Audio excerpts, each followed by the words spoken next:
Bam! How's it, everybody? John Harris here, and this is Info Products. We're coming to you from our digital studio. Use it or lose it. So let me ask you something. Do you remember everything you learned at school in your math class? Now, the stuff we use every day we remember, right? Even other things in school that we learned, we forget if we don't use it. And I got to tell you, I was on holiday recently. I went to Santorini and we went on a big boat cruise, and I forgot everything, relaxed, chilled. I got to tell you, when I got back, it took me quite a while to pick up all the pieces and get back in the groove, and then try and remember a lot of things that I'd forgotten. So I was watching a YouTube channel, and there's a guy doing an experiment, and the experiment was sensory deprivation. And what he does is he goes into a white room. It's padded, it's soundproofed. Everything in there is white. He's got his drinking, his food, everything is in white containers. He's wearing white, the bed's white, it's got a bright white light on.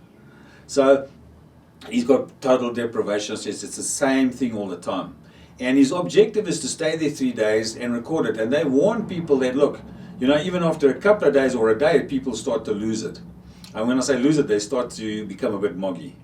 So he goes into this thing and he wants to actually talk about it afterwards. It's kind of an experiment.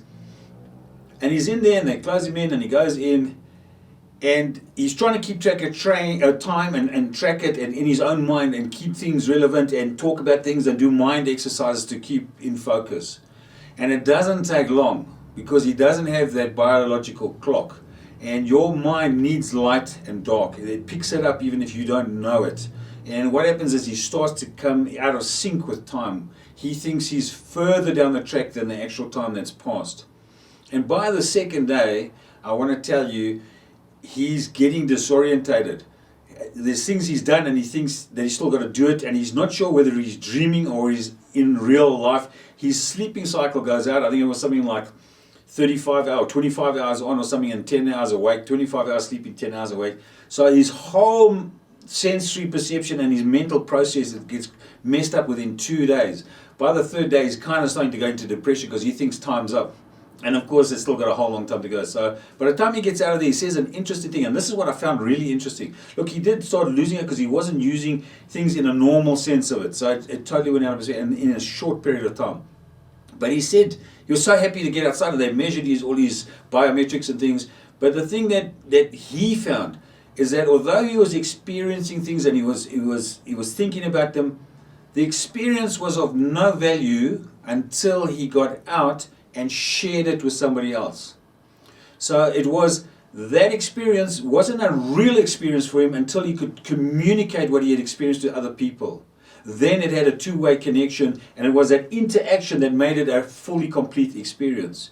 And that is one of the reasons why when you create something, a message or something that's so important to you, when you do something that you want to get out to the world, when you create products that can help people, it's not going to be of any value, and you need to know this. You need to send it out and get paid for it because it's that value of the interaction, not only to you, to your clients, but your clients back to you. That is when the full experience is there, and that's where the real value lies. So remember, everything you do is sharing it, and in the end of the day, that moves people's needles. It helps them become more of what they are, their life's journey. It shortens their cycle for learning. You're getting paid for the capability that you're passing on to people, but really think about the experience that people are gaining from you. So I hope that little insight has been useful for you, and we will see you in the next episode. Again, I'm John Harris, and thanks for watching the video. Please, if you enjoyed it, if you liked it, just click the like button. If you haven't already, subscribe, and perhaps go and look at the other videos if you haven't already seen them. And I will see you in the next episode.